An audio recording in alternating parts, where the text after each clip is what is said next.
Saremo ad un pomeriggio davvero molto interessante sotto tutti i punti di vista, quindi chi è a casa a seguire questo pomeriggio del Venerdì Santo ad Ispica, rimanete incollati davanti ai vostri teleschermi perché adesso grazie ai nostri ospiti vi introdurremo quello che vi aspetta in questo lungo pomeriggio intorno alle 19 circa, poi finirà questa nostra diretta. E allora Nastasia, da dove cominciamo? C'è un rito attualmente perché siamo in diretta all'interno della chiesa, partiamo da qui. Assolutamente sì, allora sin dal primo pomeriggio i fedeli, il popolo, gli spigesi, anche i forestieri affollano già le navate della Basilica per fare il tradizionale ringraziamento ai piedi del Santissimo Cristo con la croce. Tanta gente insomma ringrazia il Santissimo Cristo per tanti motivi, ecco, per la salute, per il dono della pace, per il dono della famiglia e tanto altro ancora. Insomma, dalle promesse a qualche grazia ricevuta, sono questi i due passaggi importanti. Esatto, grazie ricevuta perché come avete potuto ben vedere questa mattina nei pilastri della nostra basilica sono stati messi degli ex voto in cera. Si tratta appunto di oboli che vengono offerti dai fedeli per grazia ricevuta o per una promessa o per uno scioglimento di voto. Ci sono sia torce sia bambinelli che vengono portati dalle famiglie per ringraziare il Santissimo Cristo per il dono della vita dei bambini e ci sono poi parti del corpo, quindi dalla testa agli arti inferiori, agli arti superiori. Che sembra una cosa macabra, in realtà magari non lo è perché dietro, a parte tutto il lavoro che c'è, ma dietro ci sono dei significati molto più profondi. Assolutamente sì, è proprio il fedele, in questo caso guarito da una malattia che promette proprio la parte del corpo interessata appunto della malattia stessa. E adesso invece in questo momento si sta svolgendo in chiesa la funzione dell'adorazione della croce. Lo spieghiamo meglio di cosa si tratta. Sì. E liturgicamente è la seconda funzione del Triduo Pasquale, perché come ben sappiamo il Triduo Pasquale si apre il giovedì santo con la messa in cena Domini e poi la celebrazione si interrompe e riprende il pomeriggio del venerdì santo alle 15 perché le ore 3 sono l'orario proprio della morte del Cristo e quindi viene fatta appunto questa funzione liturgica che terminerà con l'esposizione proprio della croce perché la sposa, in questo caso la Chiesa, piange la morte del Cristo, il Cristo è morto, quindi manca e la sposa piange proprio il Cristo morto. Stiamo vedendo anche grazie alle nostre telecamere immagini davvero molto particolari e suggestive, cioè la rappresentazione in qualche modo ovviamente di quello che accadde 2018 anni fa. Verso quest'ora con come dire, la rappresentazione dei soldati romani che hanno presidiato il luogo in cui è stato crocifisso Gesù Cristo e che poi come dire, viene successivamente, ovviamente nelle ore successive, sceso giù dalla croce. Sostanzialmente è questo quello che poi viene rappresentato qui. Io so che hai presentato anche, perché me l'hai confidato, voglio dire, ne approfitto, una tua tesi di laurea proprio su questa festività. Io la chiamo festività perché poi alla fine è anche un momento di gioia per la resurrezione, quindi nella drammaticità insomma, dell'evento. Su cosa l'hai basata, soprattutto questa tua tesi? Perché siamo curiosi anche di saperlo, visto che si parla a proposito di questa celebrazione.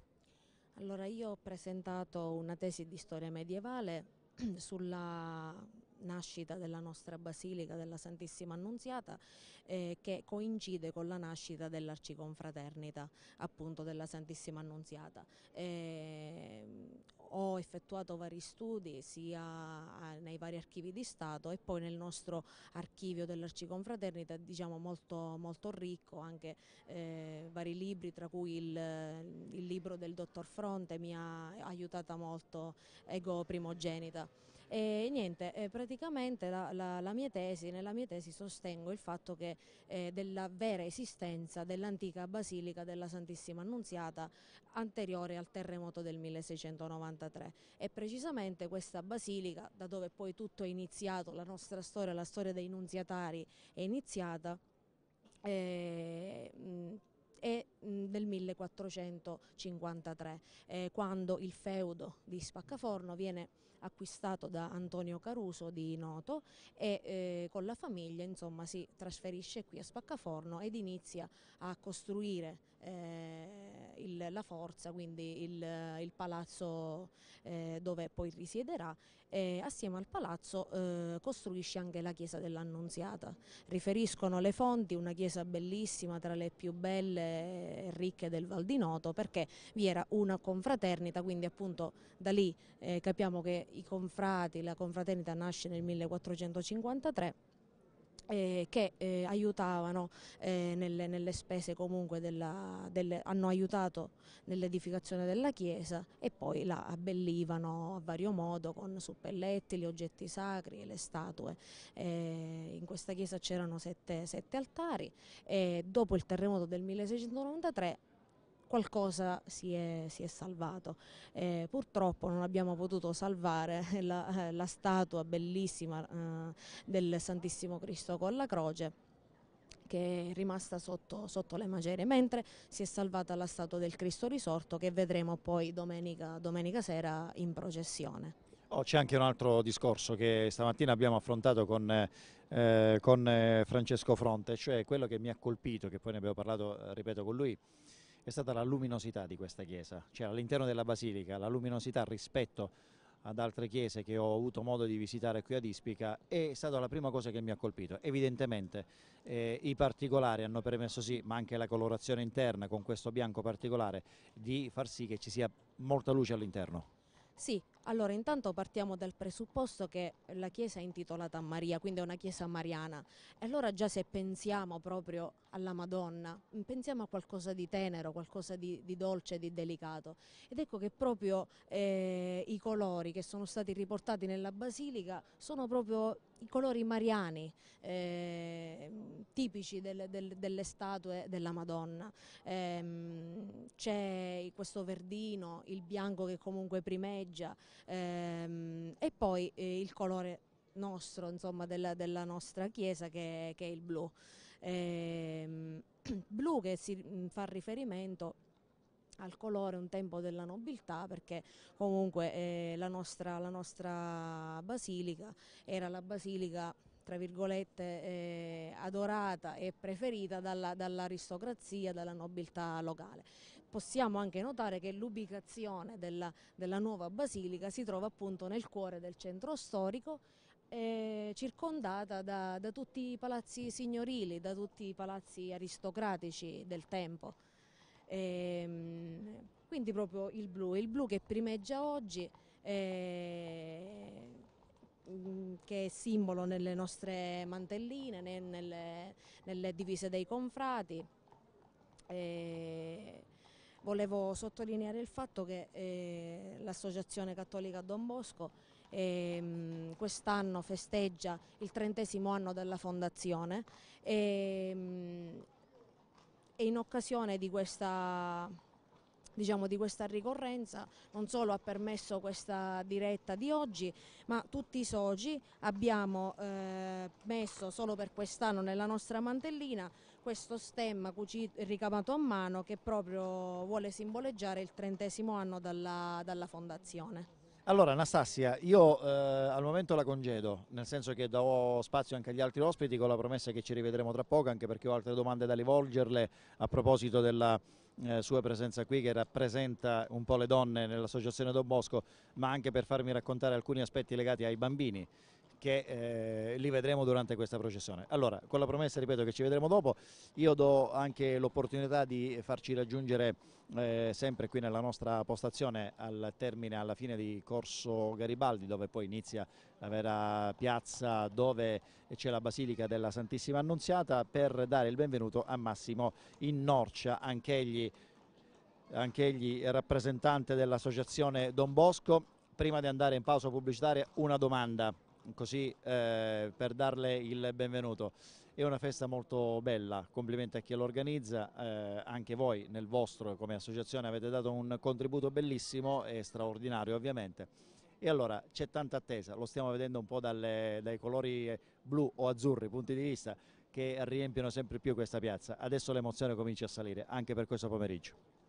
Sì, benvenuti, grazie a voi anzitutto e grazie all'Associazione Don Bosco che ci ha permesso appunto la diretta. L'emozione cresce perché ora è il momento saliente, l'atteso giorno, tanto atteso appunto da un anno, è appena arrivato.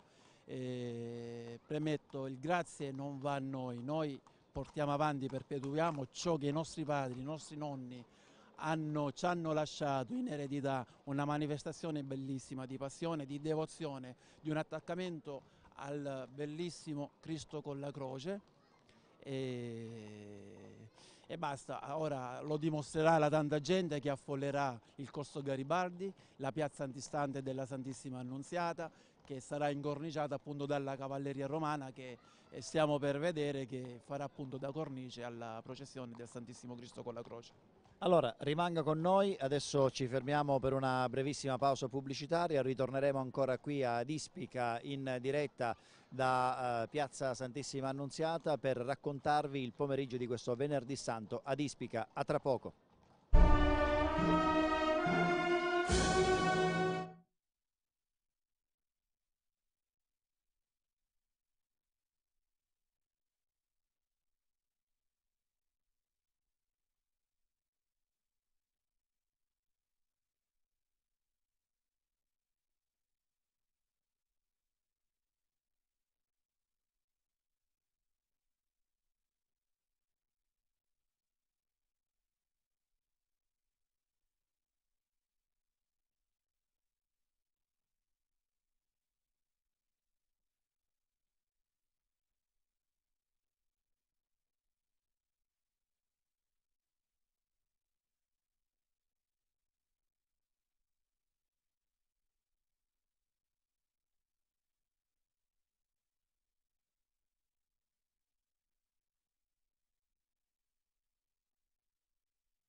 Siamo tornati nuovamente in diretta per questo racconto del Venerdì Santo ad Ispica. Siamo in compagnia di Massimo Innorcia che fa parte dell'Associazione Don Bosco qui ad Ispica. E allora, che succede adesso guardando con le telecamere verso l'ingresso della Basilica?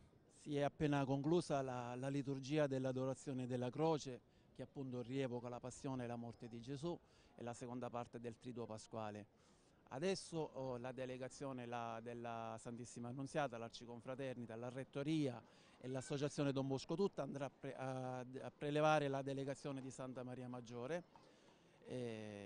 Dopo lo scambio, diciamo, e i saluti fatti con le insegne delle Arciconfraternite, quindi gli stendardi, si darà il via alla lunga processione del Santissimo Cristo con la croce.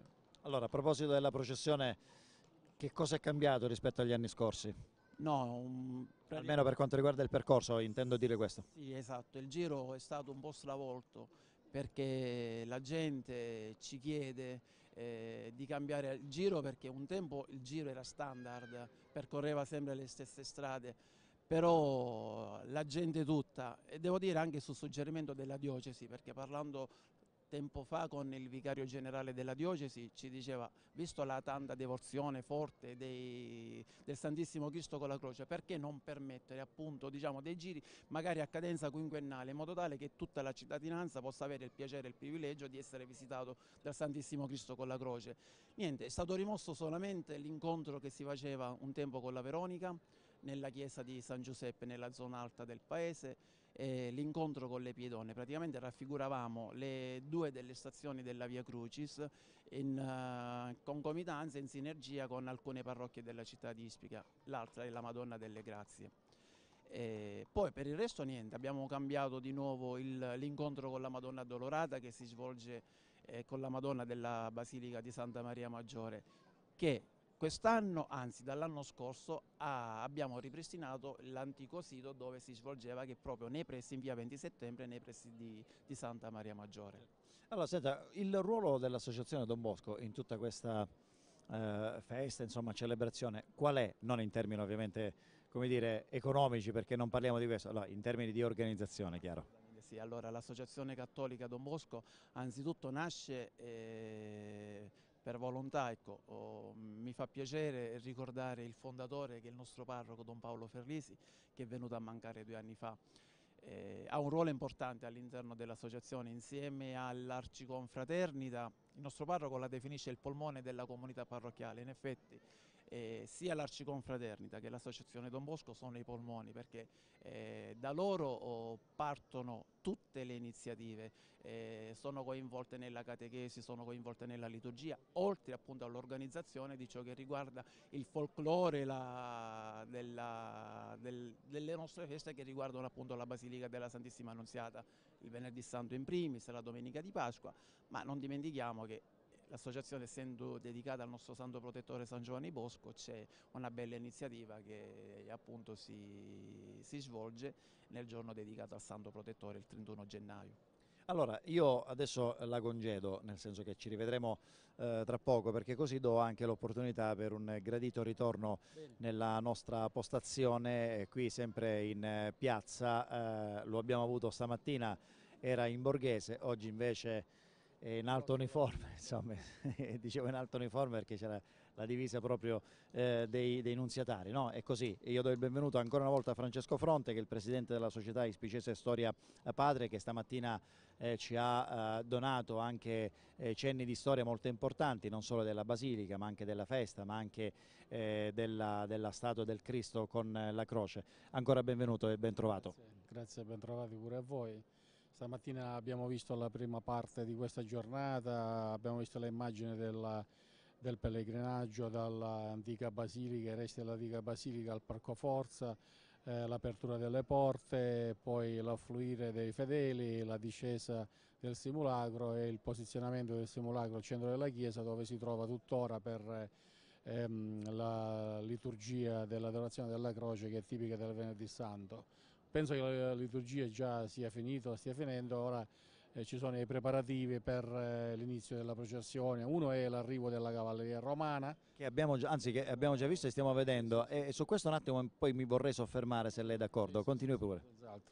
E poi ci sarà da andare a prendere la delegazione dell'altra confraternita, quella di Santa Maria Maggiore, appunto per quella, diciamo, quegli accordi che ci sono, che le due confraternite in comunione celebrano la settimana santa ispicese. Quindi quando ci sarà l'arrivo della confraternita di Santa Maria Maggiore e di altre confraternite e comunità parrocchiali, poi sarà tutto pronto per la processione, che dovrebbe essere anche puntuale per le 18. Io volevo solo fare un cenno anche sul giro processionale, che comunque non è più quello di una volta. L'anno scorso abbiamo fatto delle modifiche a questo giro processionale, perché non andiamo più nei quartieri alti della città, cioè oltre la statale, quello di San Giuseppe e della Madonna della Grazia, ma già dall'anno scorso ci teniamo, diciamo, dentro più il centro storico, una processione molto più tradizionalista. L'anno scorso la motivazione fu anche perché dovevamo inaugurare un largo proprio dietro la basilica, intitolato al nostro parroco, l'ex parroco morto appunto 2 anni fa, Don Paolo Ferlisi, e quindi in quell'occasione abbiamo modificato un giro processionale che non modificavamo da anni e che abbiamo mantenuto anche quest'anno, per cui la processione andrà direttamente dopo il Corso Garibaldi a Piazza Unità d'Italia, scenderà dalla via Roma, quindi entrerà nei quartieri nel centro storico, e lì poi attraverso la via Manzoni risalirà da via dei Mille, e ci ritroveremo in via 20 settembre proprio nel territorio di pertenenza di Santa Maria Maggiore, dove avverrà l'incontro con l'addolorata di Santa Maria Maggiore.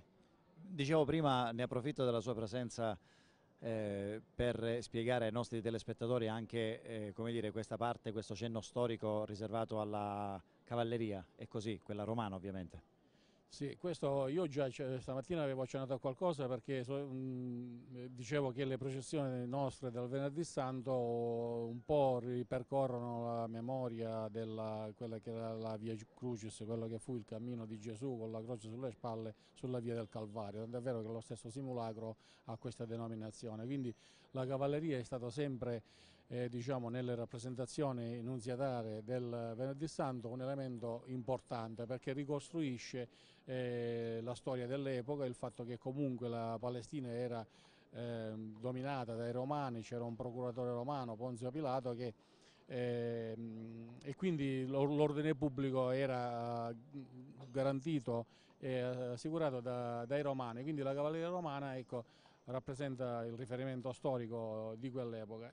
Poi diventa, da un punto di vista, diciamo, scenografico, qualcosa di molto interessante, che attrae anche molti turisti, perché sanno che la processione non è solo la processione del simulacro, ma è una processione che è preceduta da 12-13 cavalieri romani in costumi d'epoca, che rendono, diciamo, più verosimile la via Crucis. Allora, per quanto riguarda questi cenni storici, ci sono anche altri aspetti legati anche, come dire, a questa processione, al di là che è cambiato anche il percorso, però anche qui c'è la questione emozionale di questa processione, perché adesso le nostre telecamere sì, si stanno soffermando a far vedere quelli che sono poi gli interni, quindi la celebrazione finita, gli esterni in attesa che possa uscire dunque questa bara, ma c'è tanta emozione adesso anche per questo pomeriggio. Noi già stamattina siamo stati investiti, professore, anche entrambi noi due. Ci sono stati dei momenti in cui davvero abbiamo rischiato di non saper continuare perché l'emozione ci ha invaso, però nel pomeriggio ci aspetta qualcos'altro di molto interessante. Sì, intanto l'uscita è qualcosa di toccante, di emozionante pure, perché abbiamo tutta questa veduta, questa prospettiva, ecco, la facciata della Basilica vista qui dall'inizio della piazza, e quindi l'uscita del Santissimo Cristo del simulacro è un'uscita già di per sé emozionante, quando il simulacro varca il portone della Basilica. Poi anche tutta la prima parte del percorso, questo di Corso Garibaldi, è diciamo una parte storica fino alla chiesa madre, fino in piazza, perché è la parte dove molta gente assiste a questo tipo, cioè alla processione, partecipa devotamente, silenziosamente al lento cammino del simulacro verso la piazza. Poi ecco, la processione avrà anche tanti altri momenti toccanti, l'incontro con l'addolorata di Santa Maria Maggiore comunque che resta un momento importante anche per i rapporti fra le due confraternite. Poi dopo avremo dei momenti tradizionalmente sentiti e preparati in quartieri che sono dietro la Basilica e quindi esistono nel territorio della parrocchia, tipo la Via delle Regioni, dove normalmente facciamo, ecco, non voglio anticipare, ma lì facciamo sempre qualcosa di diverso rispetto alla processione normale, non so, una processione un po' al buio con le torce come era nel passato, oppure momenti di preghiera, di sosta. Poi questo continuerà anche sempre inoltrandoci nella parte storica quando quest'anno passeremo davanti alla parrocchia di Sant'Antonio Abate, che è una parrocchia collegata all'Annunziata, dove invece dopo tantissimi anni il simulacro entrerà nella chiesa di Sant'Antonio Abate, dove lì è conservata una addolorata che faceva parte del patrimonio artistico dell'Annunziata e che noi utilizzavamo nel passato per gli incontri con il Cristo alla colonna. Poi scendendo lì andremo verso Contrada Barriera, cioè proprio di fronte ai resti del Fortilizium. Lì faremo un'altra sosta importante perché nel 325 anniversario del terremoto del 1693 ci fermeremo davanti ai resti della nostra basilica, dell'antica basilica, e faremo anche lì un momento di memoria e di preghiera che sarà un momento molto raccolto e molto profondo. Io chiederei una gentilezza alla regia, se può staccare le immagini, ecco, su di noi, perché ne approfitto della presenza del professore Francesco per parlarci anche di questo abbigliamento. Ce ne parli pure perché è davvero molto interessante. Sì, l'abbigliamento intanto ha i colori dell'Annunziata, abbiamo la tunica bianca, il cordoncino bianco e poi sopra abbiamo la mantellina con la cappa. Sulla mantellina è impresso il simbolo della croce con la scala e la lancia, che sono i simboli proprio del Venerdì Santo. Quindi è un abito di per sé molto semplice, molto sobrio, con colori, diciamo... Le chiedo di spostarci leggermente sulla nostra sinistra, così stiamo meglio inquadrati. Prego, prego, continui pure, mi scusi. Dell'Annunziata è una divisa che abbiamo anche questa recuperato dal passato con delle lievi modificazioni, però sostanzialmente la divisa dei nunziatari è stata sempre questa.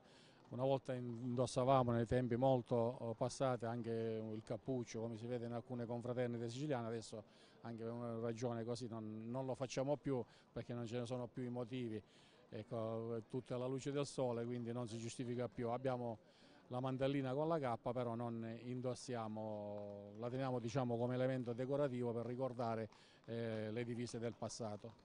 Allora, io al momento la ringrazio, è davvero molto piacevole dialogare con lei, ma mi prometta di ritornare. Prima, io so che lei poi è impegnato, ma mi prometta... La processione dovrò seguire con gli altri confrati, però avrò il tempo di dire qualcos'altro, di fare un altro intervento. Grazie. Sì, io ne sono davvero onorato, insomma, della sua presenza, grazie. E allora a questo punto ritorna qui con noi colei che insieme a me ha dato il via a questa seconda parte nel pomeriggio del Venerdì Santo con Nastasia Geri, lo ricordo, che fa parte dell'associazione Don Bosco. Ci eravamo lasciati nel precedente collegamento con una promessa che ci avrebbe parlato delle donne impegnate nell'associazione e ovviamente in questa celebrazione del Venerdì Santo e di tutta la settimana santa di Ispica, a cominciare dalla Quaresima, e poi dai bambini. Inizia da dove vuole. Allora, l'Associazione Cattolica Don Bosco dei devoti e portatori del Santissimo Cristo con la Croce conta più di 400 iscritti e copre tutte le fasce d'età, quindi ci sono i bambini, i giovani, le famiglie, gli adulti, è una grande famiglia la nostra ed è un'associazione che, oltre ad essere impegnata nella Settimana Santa in prima persona, si impegna anche durante l'anno nella comunità parrocchiale e anche nel sociale. Si occupa della Caritas a livello parrocchiale, per la festa del Santo Protettore Don Bosco, a cui è intitolata appunto l'associazione. I giovani organizzano una raccolta alimentare per le vie della città e poi questi viveri di prima necessità vengono poi destinati alle famiglie più bisognose della città. Nel periodo natalizio l'associazione allestisce il presepe monumentale all'interno della basilica ed è visitabile durante tutto appunto l'arco di Natale, insomma del periodo di Natale.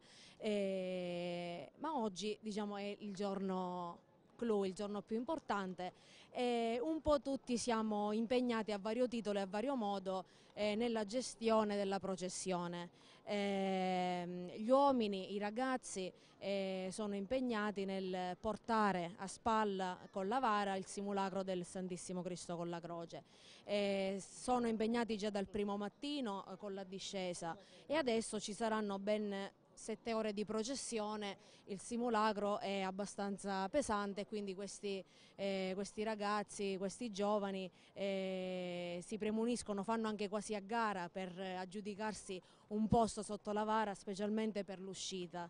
Per quanto riguarda invece le donne, si occuperanno nella prima parte della processione del cordone.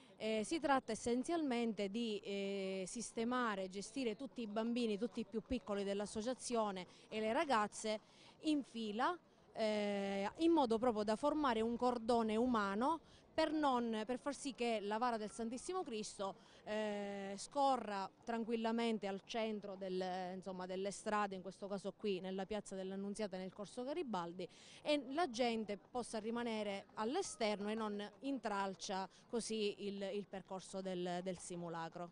A proposito di bambini, stamattina ci ha colpito, personalmente sì, perché era, per quanto riguarda per me, la prima volta che racconto questo Venerdì Santo ad Ispica. Generalmente ho raccontato il Giovedì Santo.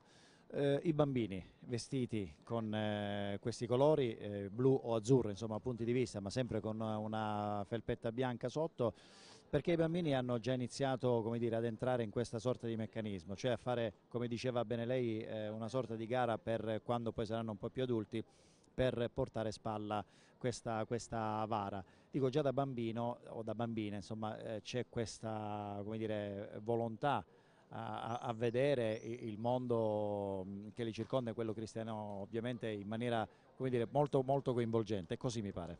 Sì, allora diciamo che per quanto riguarda i bambini più piccoli sono le famiglie che inseriscono il bambino, in questo caso nella comunità parrocchiale, sin dalla tenera età, ma poi anche nelle classi catechistiche, e quindi già i bambini iniziano a partecipare attivamente alla vita parrocchiale e alle attività dell'Associazione Cattolica Don Bosco. È una tradizione che si tramanda di padre in figlio, quindi proprio per questo motivo già i bambini, anche neonati, sono vestiti con la felpa e la mantellina, proprio per la devozione al Cristo con la croce. E ovviamente anche voi tramanderete ai vostri figli, ai vostri nipoti, a tutti coloro i quali verranno subito dopo di voi, no? Assolutamente sì, io ho una bambina di 3 anni che ovviamente stamattina suppongo avrà portato in chiesa. Esattamente, già da piccola anche lei la sua felpina e la mantella. Allora, grazie, a più tardi, ok? Così almeno diamo spazio anche agli altri ospiti. Insomma, spesso è capitato che intanto do il benvenuto nuovamente a Massimo Innorcia. Dicevo, stavo raccontando che per come dire, una questione professionale ho avuto modo, Massimo, di poter raccontare tante feste patronali, tante Pasqua nelle varie città della Sicilia, e la suggestione che dà Ispica in questa settimana santa è davvero diversa, cioè è pregnante, è presente, ti entra dentro, ti emoziona, ti lascia comunque qualcosa, tant'è che da parte mia è davvero molto, molto bello tornare nuovamente ad Ispica e raccontare questa settimana. Ripeto, io ho raccontato molto spesso del giovedì, quest'anno scopre il venerdì e devo dire che tra il mattino e il pomeriggio insomma uno è davvero invaso da tanta emozione, tanta bellezza, colori, storia, partecipazione, il mondo cristiano, insomma, che ti abbraccia come dire, a mani aperte. È così? È una emozione che vivo solo io oppure è così? Massimo, lo chiedo a lei perché insomma lei è del luogo. Ha ragione, l'emozione è forte, ma come dicevo poc'anzi, perché è il frutto di un'eredità che ancora esiste, a distanza di secoli. Basti pensare che la realtà nunziatara vanta 5 secoli di storia. L'impegno profuso appunto per la realizzazione di un evento del genere, della rievocazione della morte di Gesù, rappresentato nel bellissimo simulacro del Santissimo Cristo con la croce, anche perché c'è un documento storico che rievoca l'ingresso del nuovo Cristo con la croce nel 1729, dopo la distruzione del vecchio simulacro, il bellissimo, dicono le fonti, in legno di Ilice, che hanno distrutto quando cadde la Basilica della Santissima Annunziata e il Santissimo Cristo che vi era dentro praticamente.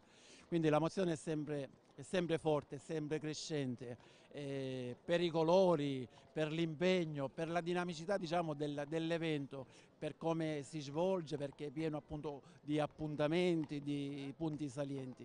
Ecco, il turista che viene rimane affascinato ed ogni anno è sempre un appuntamento fisso che si ripropone di ripetere. Noi stamattina ne abbiamo parlato anche con il professore Fronte, la presenza dei turisti, al di là della presenza di chi viene dai paesi limitrofi, abbiamo visto tante macchine fotografiche che vogliono immortalare questi momenti, macchine fotografiche che arrivano da lontano, da fuori dall'Italia. Sì, vero. La gente, allora, premetto che il Venerdì Santo è prettamente del popolo ispicese e dei popoli limitrofi, diciamo, delle cittadine limitrofi.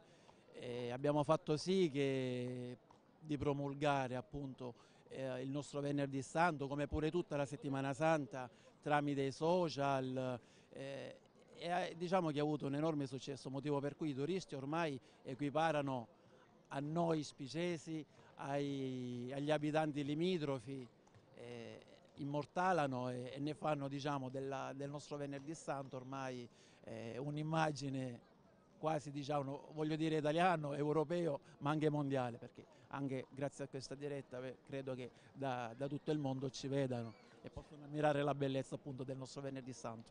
Allora Massimo, io ne approfitto perché c'è il professore Fronte che poi ci deve lasciare. Ti dispiace se facciamo un cambio di nuovo se ci ha lasciato? Ecco, io non lo vedevo, è dovuto andare via probabilmente perché... E allora, beh, a questo punto rimani, no? Perché ci mancherebbe, anche perché adesso con te commentiamo quello che sta accadendo e che stiamo vedendo dalle nostre immagini, perché come dire, sta iniziando la processione perché ci sono già i primi stendardi che sono usciti.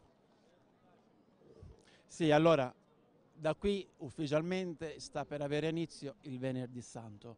Sta partendo, si sta muovendo dalla Basilica della Santissima Annunziata l'Arciconfraternita con il suo direttivo, la sua rettoria, l'associazione Don Bosco, vanno a prelevare l'Arciconfraternita di Santa Maria Maggiore.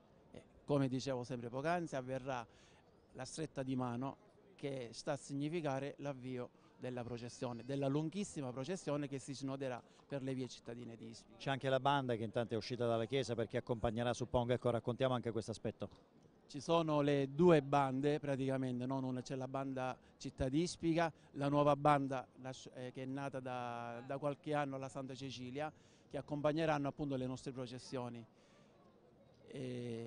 La banda, diciamo, l'impegno maggiore della banda è quello appunto di suonare la bellissima marcia aristocratica, così come viene definita, del Santissimo Cristo con la croce, scritta dal maestro La Rocca nel 1930, però c'è la marcia più antica, non è quella del Santissimo Cristo con la croce, si chiama Invocazione, ma è una marcia che nasce nel 1917 e quindi l'impegno della banda è proprio questo, anche di fare conoscere il proprio repertorio musicale. Allora, io credo che siano state intonate anche stamattina, o mi sbaglio, almeno alcune di queste marce funebri, perché poi anche di questo si tratta. Esatto, quando avviene la caduta delle porte, come avete visto stamattina, immancabilmente c'è la marcia del Santissimo Cristo con la croce, che è stata, diciamo, aggiunta una nuova marcia, che poi non è altro che un canto popolare tipico del periodo quaresimale, dove è stato fatto un arrangiamento musicale che con la collaborazione dell'associazione Don Bosco hanno intonato il Gesù mio condurre i funi, che è il canto tipico che un tempo si faceva intorno al Santissimo Cristo con la croce quando entrava in chiesa. Allora, anche questo è un aspetto, mi riferisco alla musica, anche questo è un aspetto importante e storico, perché nelle varie fasi, nei vari giorni ci sono musiche diverse, da chiesa a chiesa ci sono canzoni diverse, di dubbia provenienza o di certa provenienza come la vostra dico che è di certa provenienza, però sostanzialmente sono delle note musicali funebri che accompagnano questi riti, come dire, in maniera molto densa, attiva, partecipata, o mi sbaglio? No, no, è proprio così. Le bande musicali ne approfittano appunto per esibire il loro repertorio di elegie funebri. Quelle più importanti per il popolo d'Ispica appunto sono la marcia del Santissimo Cristo con la croce e quella che è stata eseguita ieri del Santissimo Cristo alla colonna. Ma oltre a queste, diciamo, la banda ha profuso con impegno, diciamo, altre marce che ormai sono diventate nostre e tipiche del popolo ispicese e che appunto vengono eseguiti durante i riti della Settimana Santa. Allora ci fermiamo, Massimo, rimani qui con noi perché c'è la pausa pubblicitaria, pochi minuti e poi riprenderemo nuovamente qui da Corso Garibaldi o se volete da Piazza Santissima Annunziata e vi racconteremo ancora le altre fasi di questa processione per il Venerdì Santo ad Ispica. Canale 16, rimanete ancora con noi.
Siamo ritornati, ancora ben trovati agli amici che ci seguono sul canale 16 di Videoregione. Eccoci, adesso siamo inquadrati, è venuto a trovarci, io la cercavo prima ma era giustificato assente perché ha salutato, mi diceva a microfoni spenti, anche i vertici della Croce Rossa di cui lei fa parte, insomma ci mancava anche questo.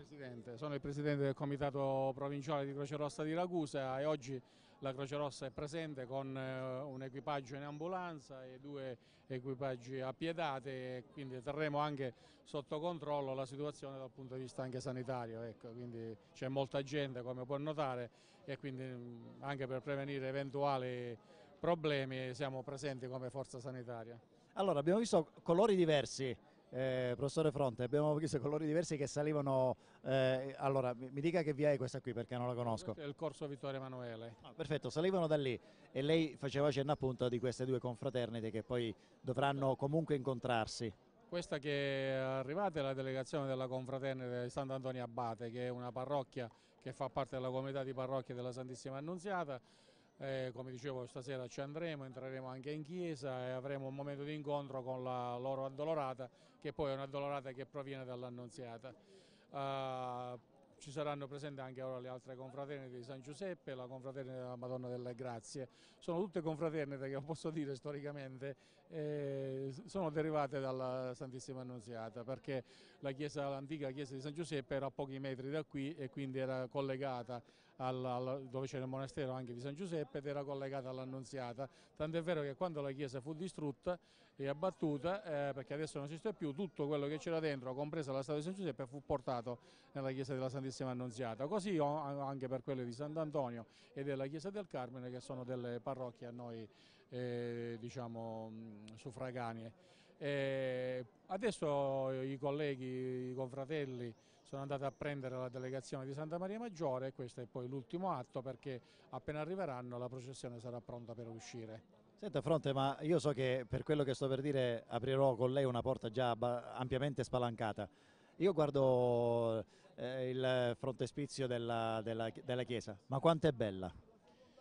Sì, la chiesa è bellissima e anche la sua facciata è bellissima. Purtroppo non è la facciata originale, perché quella originale era uno stile poco più tra barocco e rococò, aveva 2 campanili laterali, perché lo ricaviamo dei disegni che abbiamo in archivio. Poi è crollata nel corso dell'800 per cause che non sappiamo, se cause strutturali o qualche lieve scossa di terremoto che l'ha fatto crollare, e poi è stata ricostruita in questa maniera. Tra l'altro la chiesa è stata accorciata un po' di un'arcata, quindi abbiamo perso anche un pannello di stucchi, abbiamo perso qualcosa, quindi la chiesa era molto più grande, perché ripeto era la chiesa nell'antica Spaccaforno, la chiesa più importante, la chiesa più grande, la chiesa più bella, come abbiamo letto nei documenti del passato, addirittura nei documenti del 600, che come ha accennato la collega poco fa, penso che ne abbia accennato, c'era una sorta di gara fra le chiese del Val di Noto e l'Annunziata da Placido Carraffa, che è noto storico modicano del 600, era ritenuta sicuramente la più bella di tutte le chiese del Val di Noto. Quindi è stata ricostruita nella città nuova, la chiesa nuova, con la stessa ambizione, anche perché era la chiesa che fungeva anche, aveva le funzioni matriciali, cioè di chiesa madre, fino a quando gli Statella non costruirono poi la chiesa madre, che hanno frapposto un po' alle 2 confraternite per fare un tentativo di mediazione che insomma non sempre è riuscito. Mi diceva Anastasia che grazie anche a lei, visto che è storico, ha presentato una tesi di laurea che ha parlato anche di questa celebrazione, i cenni storici, insomma tutto ciò che riguarda questa celebrazione, questo Venerdì Santo e non solo. Senta, ma io volevo riportare un po' le lancette dell'orologio indietro nel tempo, nel 1692, un anno prima del terremoto. Ma che splendore doveva essere questa chiesa?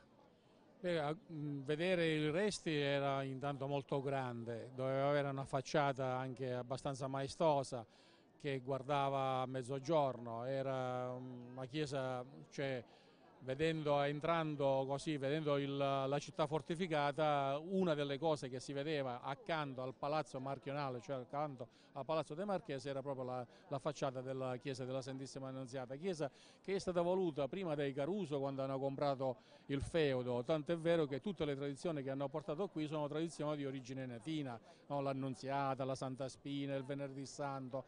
Ecco, noi abbiamo molte similitudini più che con la contea di Modica, con Noto, proprio per questo, perché i nostri, diciamo, il primo barone di Spaccaforno veniva proprio da Noto e quindi ha portato tutte queste tradizioni qui. E Avola aggiungerei per questioni legate alla Poi statua. Avola, ma il Guarino aveva anche un laboratorio, ci risulta Noto, quindi cioè, ecco, noi abbiamo preso molto da quello. Poi siamo stati un comune che oltre a far parte della provincia di Siracusa, fino a quando non era istituita quella di Ragusa, è un comune che è limitrofo alla provincia di Siracusa, quindi i flussi, gli scambi sono stati sempre continui. Quindi, ecco, noi abbiamo preso molto da quella, la baronia era assolutamente indipendente dalla contea di Modica, anzi abbiamo prova del fatto che il nostro barone, il nostro marchese molto spesso si scontrava col conte di Modica, ma siccome era un personaggio di rango pure il nostro marchese, quindi perché per esempio sulla vicenda di un porto, perché Modica, Pozzallo era notoriamente il porto di Modica, ma il marchese di Spaccaforno aveva il suo porto alla Marza, che tuttora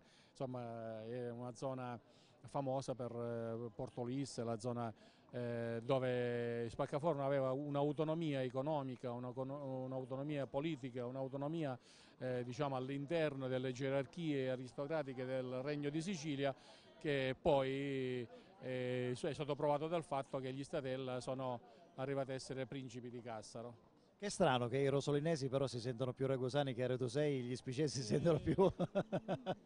Beh, lì No, dico è una stranezza per è una carità. stranezza perché sì, so che di Rosolini che voleva entrare nella provincia di Ragusa, forse perché comunque è la provincia di Ragusa, ma noi siamo comunque molto collegati con la provincia di Ragusa anche al di là di queste tradizioni, di questa storia, quando la città è stata ricostruita dopo il terremoto e poi siamo rientrati nell'orbita del circondario di Modica dopo l'unità d'Italia, quando è stata riscritta la geografia politica della nazione. È chiaro che noi eravamo sempre provincia di Siracusa, ma circondario non più di Noto ma di Modica, quindi siamo ritornati a entrare nell'ambito della provincia eblea. E quindi anche di quella contea. Allora, sei d'accordo Fronte? Ritorniamo invece ai temi legati alla festività.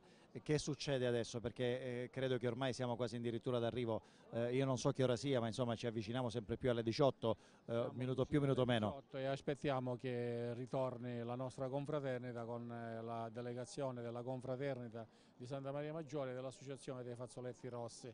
Cioè?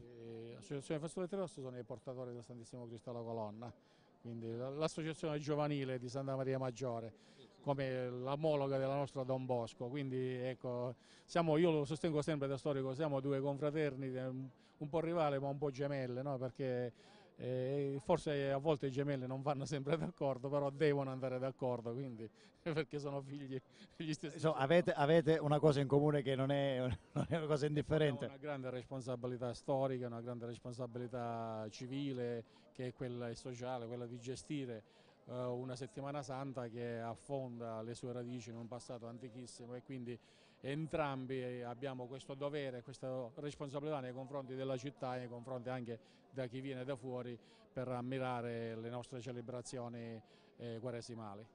Poco fa, a microfoni spenti e a telecamere durante la pubblicità, si sono avvicinate delle persone che mi hanno detto: noi siamo qui perché aspettiamo l'uscita, perché ci emoziona, perché c'è la musica che ci trasporta. Come dire, ci dica qualcosa in merito anche in questi minuti di attesa, perché poi noi faremo ascoltare, come dire, l'audio ambientale e faremo entrare nelle case di chi ci sta seguendo anche questo momento emozionante. L'uscita del Santissimo Cristo con la croce sarà sicuramente un momento emozionante, come lo è da sempre. Il simulacro varcherà la soglia della Basilica della Santissima Annunziata al suono dell'elegia funebre che abbiamo già sentito stamattina, ma che forse ascoltato ora farà ancora più una certa impressione, perché il simulacro esce fuori dalla Basilica e va in mezzo al popolo, e da una marea di popolo sarà seguito per tutto il corso Garibaldi. Noi abbiamo foto del passato che testimoniano questo, testimoniano delle processioni, delle uscite del simulacro molto partecipate, con delle folle veramente numerose anche per quei tempi, e poi da tutte le confraternite, da tutte le gerarchie ecclesiastiche, le associazioni anche civili della città e le istituzioni amministrative e politiche, cioè tutta la città è qui ad aspettare l'uscita del Santissimo Cristo con la croce sulle spalle. E volevo chiederle anche un altro aspetto che mi incuriosisce, più che altro nella mia curiosità, e ne parlo con lei perché, ripeto, è davvero piacevole discutere con lei di questo momento, di questo pomeriggio santo ad Ispica. È un vero e proprio funerale, sembra, magari con toni diversi, per carità, ma ci mancherebbe. Però si respira anche quest'area, no? Di tristezza da un lato, ma un cuore riempito anche perché c'è questa speranza nella resurrezione. Oggi per la cristianità è un giorno di lutto perché è la morte di Gesù Cristo, quindi non possiamo che affrontare il Venerdì Santo così e ricordarlo così per quello che è stato, però l'Annunziata è anche la Pasqua di Risurrezione. Noi non ci fermiamo stanotte, ma già da domani sera, da domani prepareremo la messa di Pasqua, anche perché noi celebriamo, come dicevo stamattina, celebriamo la Pasqua di Risurrezione e la celebriamo da tempi antichissimi, abbiamo una statua antichissima del Cristo risorto, quindi viviamo questo momento di dolore, di sofferenza, della morte di Gesù Cristo, però nella speranza della risurrezione. E l'Annunziata in questo, secondo me, è stata veramente perfetta, perché praticamente non si è limitata a celebrare un momento della Quaresima o della Settimana Santa, ma l'Annunziata ha avuto sempre tutto, cioè tutta la parte quaresimale, tutto il triduo pasquale, fino appunto alla Pasqua di Risurrezione. Già nella Chiesa antica venivano celebrati tutti questi eventi, fino alla Pasqua, che era il momento in cui per la cristianità è un momento di gioia e di liberazione per la risurrezione di Gesù Cristo. Senta, da storico le chiedo, è cambiata la Chiesa negli ultimi anni e se sì la risposta, come è cambiata? Anche grazie come dire, ai discorsi di Papa Francesco, che ha aperto sicuramente le porte di questa nuova Chiesa. Io la definisco nuova Chiesa perché per me è qualcosa è cambiato e anche di particolarmente grosso. Con Papa Francesco diciamo che dal punto di vista formale sono cambiate tante cose, perché diciamo che anche gli ultimi residui di quello che erano i formalismi della Chiesa, che nonostante il Concilio Vaticano II ancora erano rimasti, con lui sono spariti tutti. Fin dalla prima sera, quando si è affacciato dal balcone di San Pietro, ha diciamo, rotto tutti i protocolli. Quindi... E poi quello che è importante è la sua vicinanza a chi ha bisogno, a chi soffre, ai poveri, ai migranti.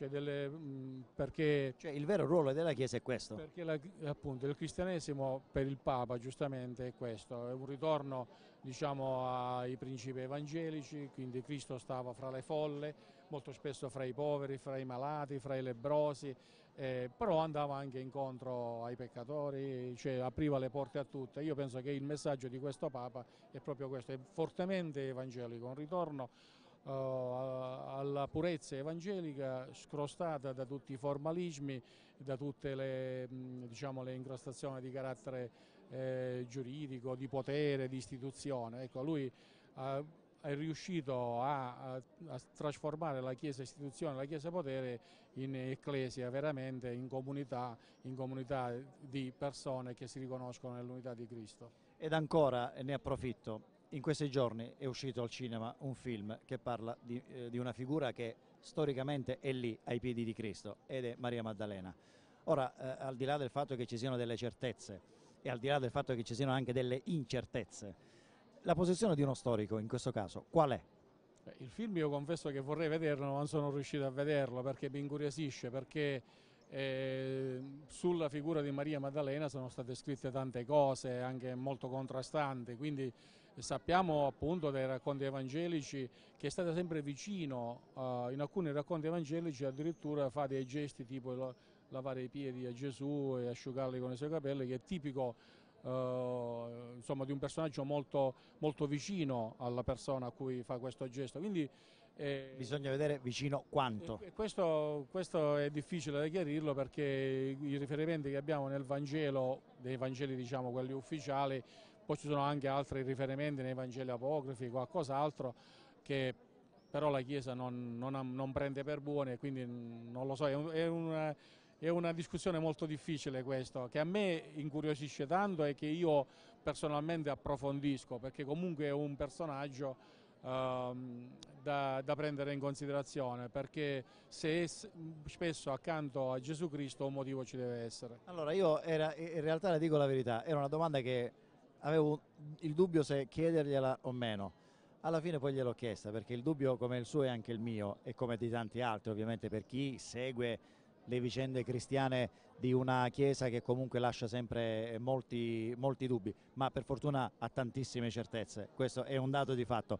E allora, professore, lei la lascio libera, nel senso, se rimane con noi è sempre un ospite gradito, se lei mi dice che ha impegni improcrastinabili, io la lascio allora ai suoi impegni. Allora io fra qualche minuto mi devo unire ai miei confratelli perché dobbiamo uscire in processione e quindi vorrei vivere questo venerdì santo ora veramente in mezzo ai miei confratelli, affrontando la processione, facendo la mia Via Crucis. E noi gliela facciamo fare perché se lo merita, è stato davvero un ospite che ci ha dato, come dire, un valore aggiunto a questa diretta. Grazie, è stato un piacere averla conosciuta innanzitutto e, come si dice in questi casi, buona processione. Grazie, buona prosecuzione a voi, grazie. E allora ci fermiamo, c'è la pausa pubblicitaria, riprenderemo nuovamente dalla nostra postazione, riprenderemo con gli altri ospiti che ci vengono a trovare qui ad Ispica, in piazza Santissima Annunziata, e poi ovviamente continueremo fino a quando le nostre telecamere seguiranno questa processione. Pubblicità, linea alla regia.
Eccoci, riprendiamo da queste splendide immagini della Basilica della Santissima Annunziata, vista dall'alto, le telecamere che scendono giù ed ecco qui questa marea di folla che sta aspettando l'uscita della Vara dalla Basilica, e allora è venuto a trovarci nuovamente qui in nostra postazione. Lo vedete, noi siamo invasi anche da tanta gente che ovviamente non possiamo certamente fermare perché lo spazio è quello che è, ma è anche vero che comunque qualcosa dobbiamo farla vedere ai nostri telespettatori che ci seguono da casa.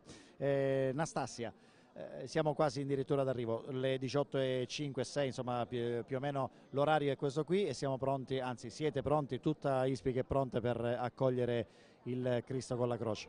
Sì, l'ultimo passaggio, diciamo, che precede la processione è l'arrivo della nostra delegazione, che è andata a prelevare la delegazione della Confraternita di Santa Maria Maggiore e dell'Associazione Fazzoletti Rossi. Non appena arrivano c'è il tradizionale saluto al Santissimo Cristo, ci si predispone immediatamente per l'uscita. Allora, Fazzoletti Rossi, che uno pensa che sta succedendo, invece ne abbiamo parlato con Fronte, ma dammi il tuo punto di vista. Allora, quello che posso dire, insomma, siamo due associazioni che comunque sia camminano di pari passo, perché anche a livello legale ci affidiamo ad uno statuto che è molto simile a livello proprio di diritti e doveri dei soci, la composizione del direttivo, eccetera. E come la nostra associazione, anche loro prendono parte alla festa del Giovedì Santo, portando a spalle il simulacro del Cristo alla colonna. Insomma, sostanzialmente voi avete, come dire, una importanza grandissima per la città di Ispica, sia per il giovedì e sia per il venerdì, perché state organizzate e continuerete ad organizzare queste celebrazioni in questa settimana santa. Anzi, io ne approfitto prima di rivolgere la domanda per ricordare ai nostri telespettatori che possono anche seguirci via streaming all'indirizzo settimanasantabarocca.it e anche su Facebook. Potete seguire questa nostra diretta perché vi stiamo raccontando adesso l'uscita della Vara dalla Basilica e ovviamente una parte della processione che si snoderà da Corso Garibaldi. Allora Anastasia, ritorniamo ai nostri temi, e cioè vi stavo dicendo, voi come le due confraternite avete una responsabilità enorme per la città di Ispica, perché oltre ad organizzare questa settimana santa è chiaro che avete il compito di tramandare poi una tradizione che si interseca con la cultura, con i riti cristiani e anche una parte di turismo, ma questo può essere anche marginale. Partiamo invece dagli altri diciamo, capitoli importanti. Allora sì, la responsabilità di tutti i membri sia dell'associazione che dell'Arciconfraternita è molto importante. Appunto tramandare questi riti per noi è una cosa fondamentale, perché proprio Ispica nasce con questi riti, quindi a noi il compito di tramandare nel rispetto queste tradizioni, di farle conoscere anche ai forestieri, insomma, a chi ci segue da casa. Negli ultimi anni infatti la diretta è stata quasi necessaria perché nel 2013 precisamente la nostra settimana santa è stata inserita a pieno titolo nel registro del patrimonio immateriale dell'UNESCO. Quindi un salto di qualità, se così possiamo dire, e appunto la responsabilità di farla conoscere quanto più possibile a tutti. Allora, apriamo una finestra, se d'accordo, per commentare un po'. Ecco, intanto stanno arrivando quelli della confraternita, non me ne vogliono, li ho definiti così ovviamente con molto affetto. Li vogliamo commentare queste immagini perché adesso qui entriamo, possiamo dirlo, nella celebrazione vera e propria. Abbiamo atteso la chiusura come dire, di tutto ciò che è il rito all'interno della chiesa, della basilica, adesso invece possiamo dire che sta iniziando la vera e propria processione. Sì, ci apprestiamo, come dicevo poc'anzi, all'inizio della processione. Non appena tutte le delegazioni delle altre parrocchie e la delegazione della confraternita di Santa Maria Maggiore saranno in Basilica andranno in Basilica a salutare il simulacro del Santissimo Cristo, si inizierà la tanto attesa processione. Siamo un po' in ritardo? Ma 10 minuti, sì. Tempo utile, giustificato. Sì, come alle 18 era prevista l'uscita, il tempo proprio tecnico di sistemarci. Aprirà la processione la Cavalleria Romana. A simboleggiare cosa? La scorta? Sì, allora diciamo che ha un valore di carattere prettamente storico, perché il simulacro del Santissimo Cristo con la croce, quando fece il suo primo ingresso nella nuova città di Spaccaforno, nel 1729 si organizzò una grandissima manifestazione per accogliere questo simulacro sin dalle porte della città.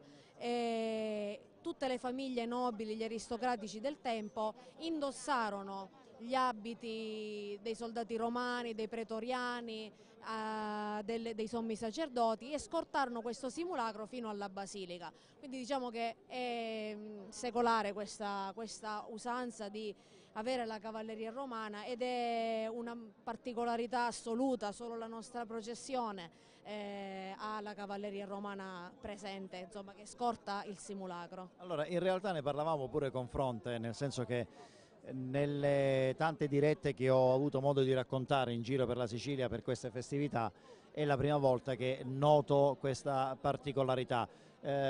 Allora, intanto noi diamo le spalle alla confraternita con i fazzoletti rossi che si avvicina sempre più alla Basilica, accompagnate anche dagli stendardi che rappresentano cosa?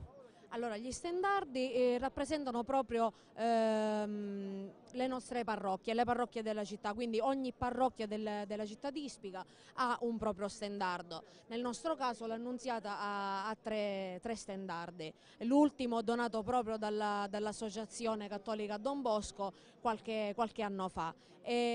Sono cuciti tutti rigorosamente a mano. Nei nostri stendardi sono presenti i simboli della passione, la croce, la corona di spine con i chiodi, la lancia e la scala, che sono proprio i simboli della crocifissione di Cristo. Che poi è il simbolo che hanno anche i rappresentanti di questa confraternita dell'Annunziata a sinistra del loro abbigliamento classico, no? Mi sembra di aver capito questo. Sì, nelle loro divise c'è proprio la croce ricamata con la lancia e la spada, mentre noi nella felpa abbiamo lo stemma con l'immagine del Santissimo Cristo. E allora, altri cenni storici che ti vengono in mente e che possiamo raccontare ai nostri amici che ci seguono da casa, che possiamo, ecco, ripeto, raccontare in attesa che possa uscire la vara dalla Basilica e quindi far sentire un po' l'emozione a chi ci segue da casa anche con l'audio ambientale. Ti viene in mente qualcosa? Allora, intanto mi viene subito in mente un'altra particolarità della processione. La vara si muove solo ed esclusivamente al suono della traccola. La traccola è uno strumento particolare fatto a mano di legno che fa proprio un suono particolare. Siccome nella liturgia le campane non possono essere suonate a festa perché sono state legate ieri nella messa in Cena Domini quando per l'ultima volta viene cantato il Gloria e poi le riascolteremo festose la notte di Pasqua. Quindi non si possono suonare le campanelle per far procedere la vara col simulacro e c'è questo suono molto particolare di questa traccola in legno che fa muovere la vara del Cristo. Quindi davanti alla processione ci sono i cavalieri, insomma i soldati romani a cavallo, subito dopo c'è la vara, mi pare di aver capito, no, ecco, vediamo cosa c'è così anticipiamo qualcosa anche a chi ci segue da casa. Sì. Certo, allora la processione sarà così composta, apre la processione la cavalleria, subito dopo ci sono tutte le delegazioni delle parrocchie con i loro stendardi, aprono la fila gli stendardi dell'Annunziata e poi tutti gli altri stendardi delle parrocchie a seguire. Ci sono i gagliardetti delle varie associazioni laicali e parrocchiali della città, i confrati, prima quelli di Santa Maria e poi quelli dell'Annunziata e per finire i portatori con la vara del Santissimo Cristo. Ma il giovedì i nunziatari vanno dall'altra parte? Sì, certo, il giovedì diciamo che è la cosa inversa, che noi aspettiamo in Basilica e la delegazione di Santa Maria Maggiore ci viene a prelevare, insomma. Allora, possiamo dire che non c'è tutta questa sorta di attrito tra le due confraternite, perché poi alla fine, ripeto, avete un ruolo molto importante tutte e due. Sì, allora nel tempo nei nostri archivi storici si narra insomma di queste piccole diatribe, di questa rivalità. Adesso è tutto molto più simpaticamente affrontato, ecco, così. Allora, io partirei dall'inizio con te, cioè dall'inizio di questa nostra diretta, quando abbiamo parlato della tua tesi di laurea che in qualche modo ha raccontato questa celebrazione, i cenni storici e così via. Da qui volevo continuare per parlare anche non solo della processione, ma di tutto ciò che è attorno alla processione, cioè la costruzione di questo rito. Quando comincia, quando iniziate più o meno ad avere il sentore che è arrivato il momento giusto per come dire, sedere attorno a un tavolo e quindi iniziare i preparativi. Allora, può sembrare una cosa assurda, ma si pensa al venerdì santo del 2019, l'indomani della domenica di Pasqua sostanzialmente. Cioè, che cos'è che pensate di poter organizzare per il prossimo anno? Perché sostanzialmente uno dice, ma la festa è sempre la stessa. Allora, la festa rispetta un iter tutti gli anni, poi ci possono essere degli anni particolari come ad esempio i giubilei o in questo anno che ricorre come la nostra associazione il 30° della fondazione, che quindi l'associazione si è impegnata in maniera maggiore, in maniera particolare anche la settimana scorsa con l'ultimo venerdì di Quaresima che è andato anche in onda su Videoregione, c'è stata anche la diretta Facebook, c'è stata la Via Crucis Viventi a cui ogni anno partecipano migliaia di persone, migliaia di forestieri. Quindi come dicevo quest'anno ricorre anche il 325° anniversario del terremoto del 1693 che distrusse l'antica Spaccaforno e l'antica Basilica dell'Annunziata. E proprio per commemorare insomma, questa data importante, questa sera all'interno della processione assisteremo ad un momento particolare, e cioè l'ingresso straordinario del simulacro del Cristo con la croce dentro la chiesa di Sant'Antonio Abate, una chiesa che è preesistente al terremoto, che si salvò dal terremoto del 1693. Dopodiché il simulacro, cioè da questa chiesa uscirà anche la Madonna Addolorata e seguirà nelle vie del centro storico fino all'ingresso in Basilica stanotte, seguirà il simulacro, questa antica statua dell'Addolorata.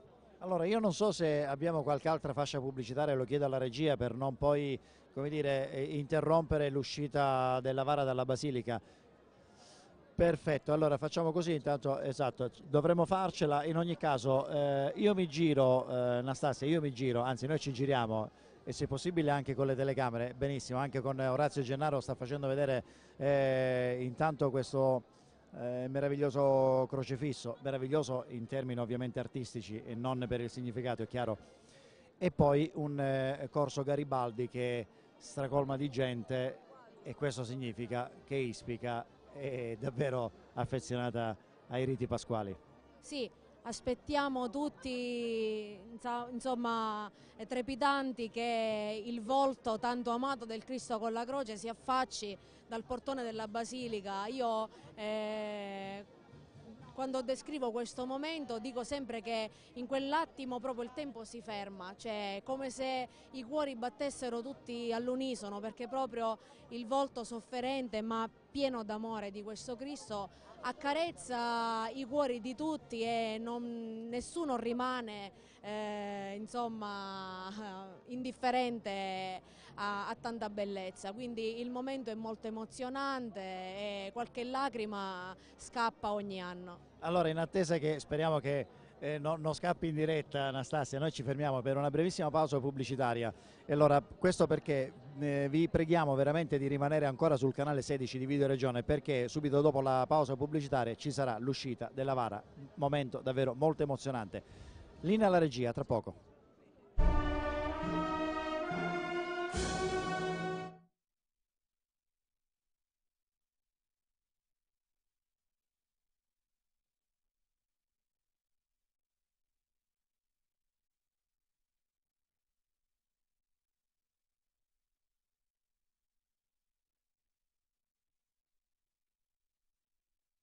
ringrazio perché siamo stati...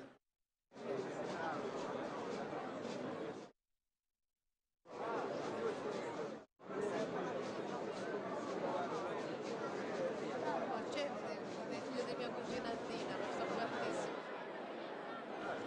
Io abitavo fuori da una casa appostata. Squisitissima persona. E travagliava questo nel San Lorenzo, non so come vicino. C'è l'altro dietro il carabiniere, eppure qua. E Rita. No, nessuno dei due. Questo è biologo, però siccome vuole fare biologo non vuole insegnare, ora fa volontariato all'ospedale, mi ha detto sempre specializzazione, però non è stato facile. Rosalia, sì, c'è il maschio, e questo è un maschio. Tre maschi.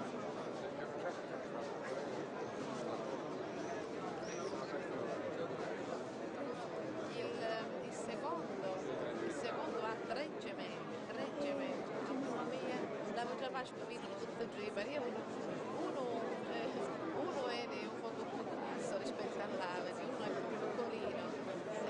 Mamma mia, un certo punto dice, ma non so dove si diceva, mamma mia, tutti i parievoli, c'è il bersagliere. Sì, poi c'è la grande che ormai quest'anno forse è d'esame di Stato, la veglia, altissima, bellissima, perché è bionda, grasso, dietro. E quindi sfila, dice che insomma quindi apre, sfila, è una bella ragazza. Certo quando arriva a Ruggio il Caruso, mamma mia, l'inverno c'è.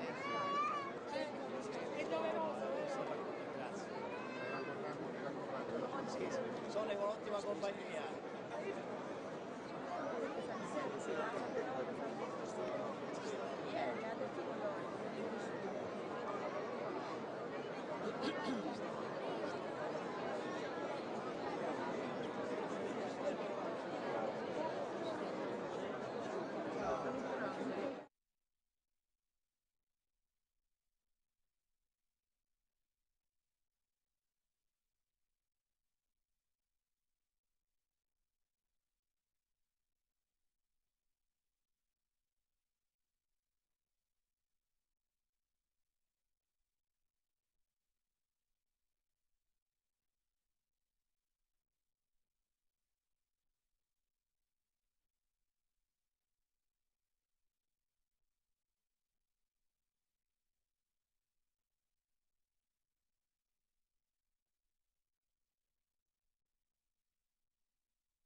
Siamo rientrati nuovamente, vi ricordo che questa diretta oltre che su Canale 16 anche su Facebook ma anche sul sito la settimanasanta.it e quindi potete seguire come dire, questo rito di Spica in diretta anche in streaming. E allora Massimo in Norcia è tornato a trovarci, ovviamente vi scambiate un po' il testimone con gli altri ospiti perché è giusto che sia così anche per esaminare tanti altri aspetti. In attesa che esca quindi la vara dalla Basilica, siamo leggermente in ritardo, ma questo non vuol dire nulla perché insomma quando ci sono questi riti l'attesa fa aumentare anche come dire, l'interesse per questa celebrazione, per questo rito in questo caso, no? Sì, quasi quasi se potessimo bloccheremmo pure il tempo, le lancette dell'orologio. Vorremmo non uscirlo subito per far sì che il Venerdì Santo continuerebbe ancora di più. Comunque ci siamo quasi, la piazza si tinge anche di rosso, la delegazione di Santa Maria è arrivata e come da vecchio accordo, perché non tutti sanno il perché viene la delegazione di Santa Maria, o meglio perché l'Annunziata va a prendere la delegazione di Santa Maria e allora ricordiamolo. E viceversa il Giovedì Santo non inizia se non va la delegazione dell'Annunziata. Sì, ma sono dei vecchi accordi praticamente che servivano in un certo modo ad attutire gli attriti che c'erano tra le due confraternite. Diciamo che in parte ha funzionato per un po' di tempo, i primi anni magari un po' meno, perché mio papà si ricorda quando avveniva l'incontro tra le due confraternite si usciva con c'erano i famosi coppi che erano delle cere perché servivano per illuminare le strade per la processione, perché l'illuminazione pubblica non era, diciamo, non c'era, ma mi raccontavano, diciamo, gli anziani che c'erano 10 cm di candele e sotto c'erano 20 cm di manganelle e quindi andava a finire che si bisticciava, ormai non più. Ed è bello ricordare questo qua perché in effetti con questo accordo è stata sancita la pace, quasi impossibile allora definire. Cioè, non è un paradosso che nel giorno della pace, perché poi la Pasqua è pace, uno debba poi arrivare a questo punto, o meglio, si arrivava a questo punto, oggi per fortuna c'è il buon senso che diciamo, mette a tacere tutto. Sì, esatto, è un paradosso, però in un certo senso ci sta, per fortuna non siamo ai livelli degli anni 20, anni 30, quando veramente si arrivava pure alle mani.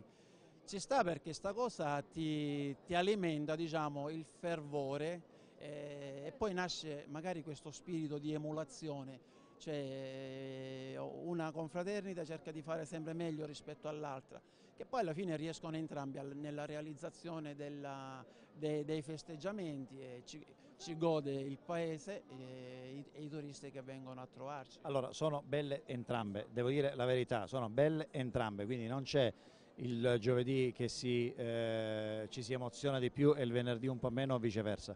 Alla stessa maniera, io lo posso dire, mi permetto di ergermi, no, a Super Partes perché le ho raccontate tutte e due. Molti aspetti sono belli il giovedì, tanti altri aspetti sono belli il venerdì, quindi alla fine, dicevi bene, è la città di Ispica che ne gode alla fine di tutto questo rito cristiano.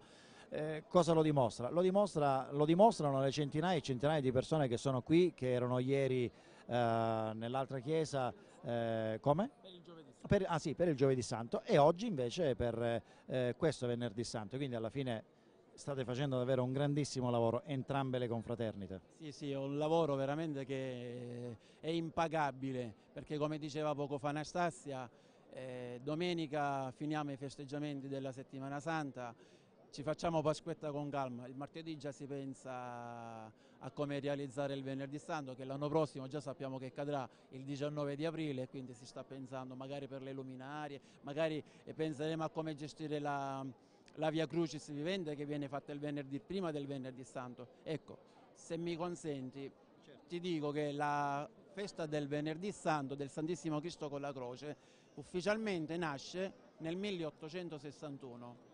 Ma anticamente il venerdì santo veniva portata in processione la Santa Spina, che è quella che anticipiamo di una settimana, perché quando ci fu dato il permesso di processionare il Santissimo Cristo con la croce, quindi l'Annunziata gestisce due feste importanti, che è il venerdì tra la Santa Cascia, che è appena, diciamo, avvenuta venerdì scorso, e il venerdì santo, che poi è diventato, diciamo, l'evento molto più atteso dal popolo nunziatario in primis, ma di tutta la cittadinanza, perché ha reso caratteristica appunto la nostra settimana santa. Due Cristi in una settimana santa, credo che nel circondario non ce ne siano, correggimi se sbaglio, visto che quindi.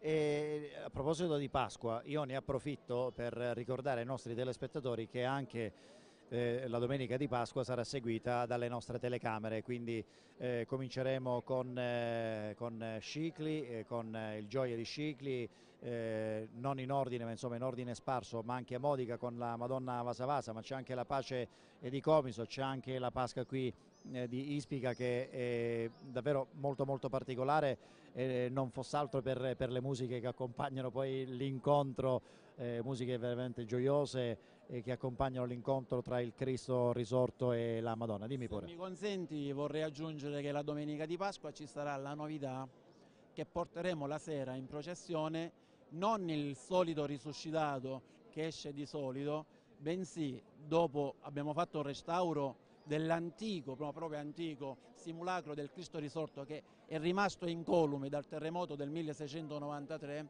e che occasionalmente quest'anno, perché ricorrono i 325 anni del terremoto, domenica sera lo porteremo in processione. Allora Massimo, stiamo entrando davvero adesso nel momento clou, lo state vedendo anche dalle nostre telecamere, è stato preso già in spalla. Sta uscendo dalla basilica, la pelle inizia ad essere d'oca, almeno per voi che lo immagino, perché già a vederlo a vederlo da casa con le immagini è diciamo un'emozione diversa che viverla qui in questa piazza con tanta gente, perché adesso poi ci sarà anche un momento, non so, magicamente c'è un silenzio, si sentirà questa traccola, no? Ecco, spieghiamo, no, dico, non è che non l'abbiamo spiegato meglio, ricordiamo invece di cosa si tratta. Allora, questo è un giudizio mio personale, ma confrontandomi con tanta gente del paese conviene con me. Il momento atteso, quando Upacia Cruci si fermerà davanti il portone principale della chiesa e cominceranno ad intonare le bellissime note, perché è bellissima la nostra marcia del Santissimo Cristo con la croce, definita proprio aristocratica. Una marcia funebre, lo ricordiamo però. Funebre, certo. Malgrado la presenza massiccia di turisti, di popolo, ci sarà un silenzio unico, tutti ad ammirare il bellissimo volto Upacia Cruci del Santissimo Cristo con la croce. E questo è un aspetto davvero molto interessante, perché lo abbiamo esaminato stamattina con il professore Forte, perché il viso del Cristo non è sofferente, e questo già è un dato di fatto che la dice lunga, nel senso che rappresenta la bocca semiaperta, come dire, leggermente sofferente. La croce, la croce nel senso quella che porta la corona di spine, ma anche un po' tutto il complesso di come sono messi di lato, perché vanno verso il Calvario. Insomma, c'è tutta una storia molto particolare. Allora io ti chiedo di essere, come dire, anche breve nel senso che, guardando le immagini, quando esce poi lasciamo le emozioni dell'audio ambientale. Ti dico semplicemente che il Francesco Guarino, l'autore del Santissimo Cristo con la croce, è stato proprio bravo, perché ha fatto un simulacro che, se tu lo vedi da qualsiasi angolatura, ti dà espressioni differenti, ti dà un'espressione di sofferenza, ti dà un'espressione di gioia, ti dà un'espressione di rilassamento. Gesù muore in croce, ma lo fa per amore, e anche quello, voglio dire, è un gesto veramente molto, molto tenero, molto dolce. Sì, è quello che ci ha colpito stamattina, Massimo, questo viso che visto dalle telecamere sembra davvero dare come dire, sicurezza e tranquillità in un momento drammatico. Esatto. C'è anche una leggenda, gira intorno al volto del Santissimo Cristo con la croce. Sempre il Guarino si narra che, non sapendo che espressione dare a questo simulacro, talmente la disperazione, si addormentò. L'indomani mattina al suo risveglio vide nel suo laboratorio, diciamo, degli angeli, scusate, che spuntavano tra rose e gelsomini, che posero questo viso bellissimo, angelico del Santissimo Cristo, che andò a completare il gruppo statuario. Ci siamo quasi, la traccola è suonata. Io l'ho sentito, nonostante indosso gli auricolari, ma ho sentito la traccola che già, come dire, detta il tempo. Sì, il simulacro sta comparendo, è già quasi alle porte. Posso dire che Uvenera Santo sta per iniziare. E sento nelle tue parole davvero molta emozione. Ovviamente io non so se facendoti rimanere qui con noi, qui con me, ti rubo in quella che, cioè, non vorrei rapire, no, le tue emozioni da quello che potrebbe vivere un po' le altre persone. Se non fossi qua sicuramente sarei sotto uno dei bracci a portare il Santissimo Cristo. Un po' lo facciamo tutti, è un voto, per devozione, è un sacrificio, perché il Santissimo con la croce pesa, è un gruppo statuario grande, è fatto di cartapesta e colla, ma non è leggero, anche perché c'ha un baldacchino che, voglio dire, ha il suo peso, ha una vara che pesa un accidente, quindi è un sacrificio che facciamo con devozione e appunto con fede. Ci siamo quasi? Allora, ci siamo quasi, lasciamo l'audio ambientale, Massimo rimane qui con noi.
Abbiamo voluto lasciare l'audio ambientale per chi ci segue da casa per far sentire un po' le emozioni che si vivono qui in piazza Santissima Annunziata.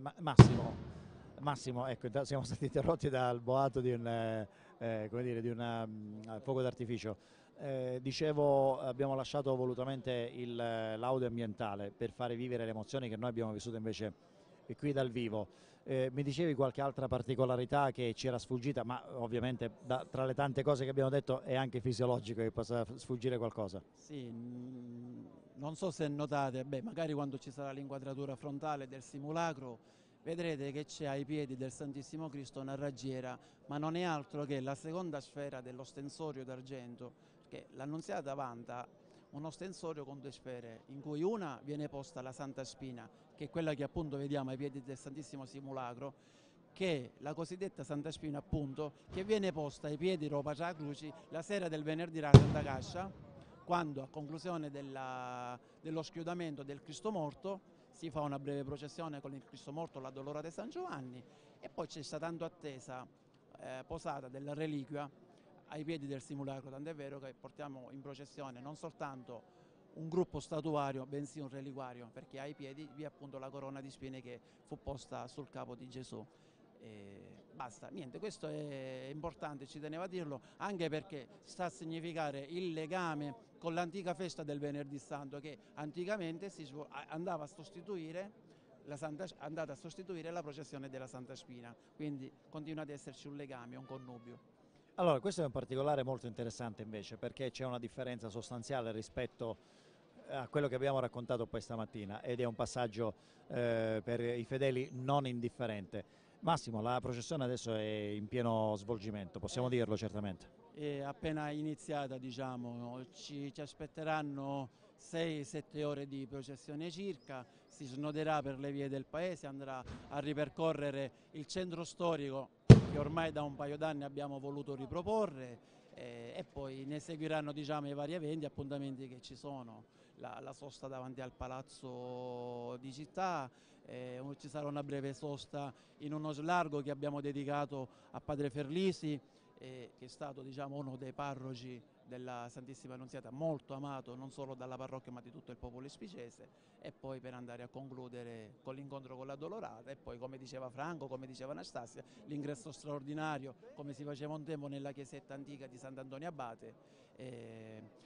Ci sarà l'accompagnamento della Madonna. La Madonna, ecco, che è importante ricordarlo, è l'antico simulacro, è un manichino del Settecento di scuola napoletana che apparteneva appunto alla Basilica della Santissima Annunziata, che dopo la donazione del simulacro che esce tuttora il Giovedì Santo, noi l'abbiamo donata all'Arciconfraternita di Sant'Antonio Abate, che quest'anno straordinariamente ritornerà a casa sua accompagnando il Santissimo Cristo con la croce fino alla Basilica della Santissima Annunziata.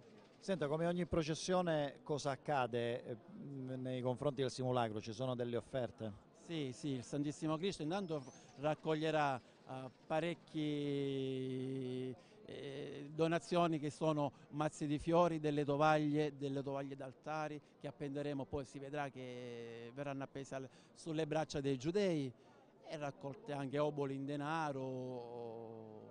La gente magari che non è potuta venire la mattina a fare il ringraziamento all'altare, approfittandone del passaggio del simulacro da casa loro, danno la loro offerta in denaro. Un'altra particolarità del simulacro è uno dei tre, ovviamente diciamo uno dei due, nel senso che Cristo lo conosciamo, ma l'altro, quello che ci ha colpito alla destra dei teleschermi dei nostri telespettatori, è una raffigurante una persona di colore.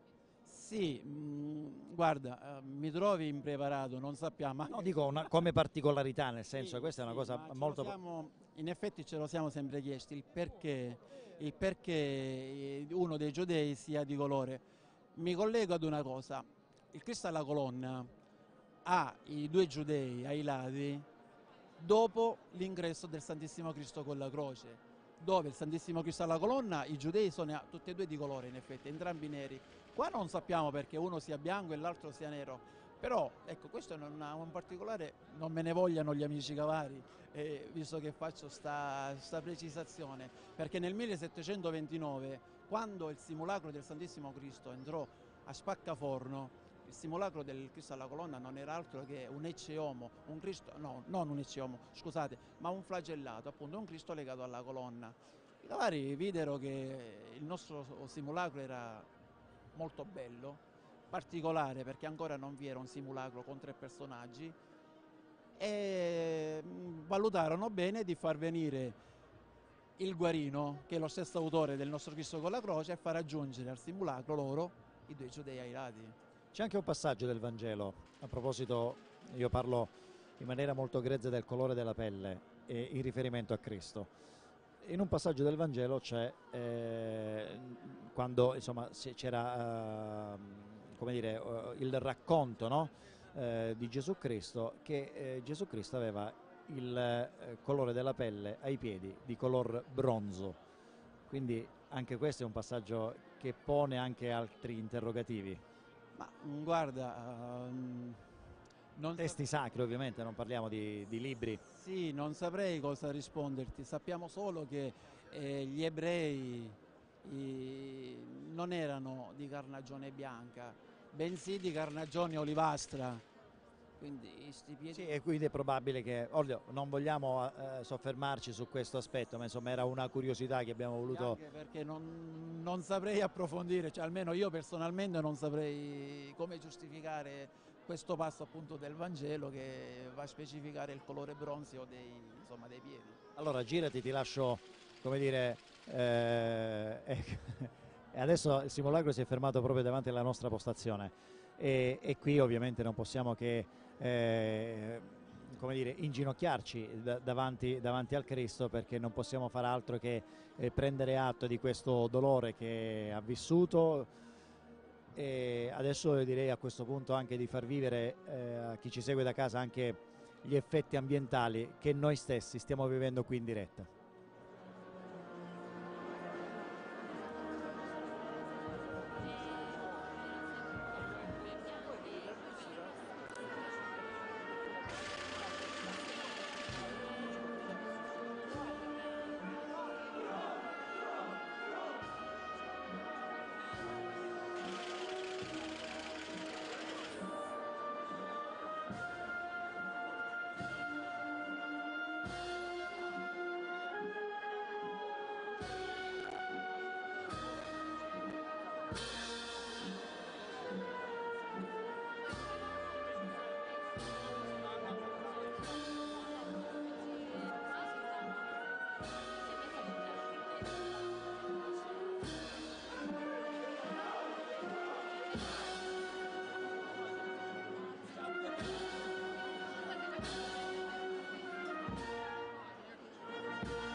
Allora ci fermiamo un attimo per una brevissima pausa pubblicitaria, ritorneremo nuovamente poi per le ultime battute di questa processione molto sentita qui ad Ispica. Linea alla regia.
E allora ci siamo, riprendiamo nuovamente in diretta.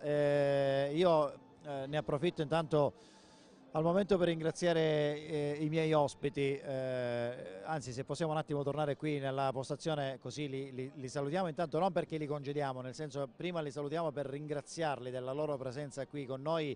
Alla mia sinistra Anastasia Gieri e Massimo Innorcia alla mia destra, entrambi dell'associazione Don Bosco. Ovviamente uno rappresenta la sezione femminile e l'altra quella maschile. Allora, no, cioè, nel senso, non c'erano dubbi. Volevo sdrammatizzare un po', però va bene così. Abbiamo raccontato e continueremo a raccontare questa processione, almeno questa parte di processione che adesso si sta snodando per Corso Garibaldi e siamo in pieno centro. Comincio da lei, se anche per una questione di galanteria. E allora, Nastasia, le emozioni, raccontami, partiamo da qui, in quest'ultima parte, dalle emozioni che si provano, che hai provato, perché quest'anno mi dicevi hai visto questa celebrazione da un'altra angolazione, cioè dalla nostra postazione. Sì, perché io solitamente prima assisto alla funzione in chiesa dell'adorazione della croce, in quanto faccio parte del coro parrocchiale, quindi animiamo la celebrazione, dopodiché insieme alle altre ragazze sistemiamo questi bambini per il cordone, come dicevo prima, e quindi questa postazione è stata una novità per me. Per la prima volta ho visto l'uscita del Cristo. Perché generalmente stando dentro non puoi vedere l'uscita. Esattamente, l'ho vista da spettatrice quest'anno, si può dire. Perché È cambiato qualcosa? sì, allora l'emozione è sempre tanta, però cambiare la prospettiva è stato veramente emozionante, anche perché sentivo la traccola da dentro la basilica, cioè si sentiva fin qui, quindi è stato bello vedere il Cristo affacciarsi in piazzetta. Allora, l'emozione che abbiamo provato con Massimo, almeno parlo personalmente, è quando poi il simulacro si è fermato qui davanti a noi. Ovviamente per purissimo caso si è fermato davanti a noi e inevitabilmente, Massimo, e qui ti coinvolgo, siamo stati investiti un po' da tanta emozione, perché che fai? Guardi e rimani così, senza parole. Diciamo che la pelle d'oca è il primo sintomo che voglio dire vai a provare. Sì, ma rimani incantato perché l'espressione del Cristo con la croce ti cattura, quindi non ti rimane altro che rimanere lì a meditare quel volto sofferente che soffre ma è dolce allo stesso tempo. Guarda queste immagini. Qua il Cristo con la croce nel suo pieno splendore. Rischiamo di essere ripetitivi, non si può commentare la bellezza del volto di questo simulacro. Ti dico un aneddoto dei nostri nonni. Dicono sempre il riferimento Pace alla Croce, l'artista più delle bellezze che ha potuto dare a questo simulacro non poteva darne, perché più bello non ce n'è. E io sono d'accordo, credimi, non perché sono nunziatario, non perché sono un devoto pro Pace alla Croce, ma credo che sia così perché oggettivamente è indiscutibile la bellezza del nostro simulacro. Anastasia, invece, il commento di quelle persone che sono sulla scalinata, che abbiamo già commentato privatamente a microfoni spenti. Allora, noi ogni anno siamo ormai abituati a vedere questa folla che si accalca veramente e si sistema nel migliore dei modi tra Piazza Annunziata, Corso Garibaldi fino alla scalinata della Chiesa Madre, proprio per assistere questo primo tratto della processione, che comunque è il più bello, il più caratteristico, perché è proprio il Cristo che si affaccia per la prima volta alla città, al popolo devoto, e quindi è proprio molto bella questa cosa, molto, molto emozionante.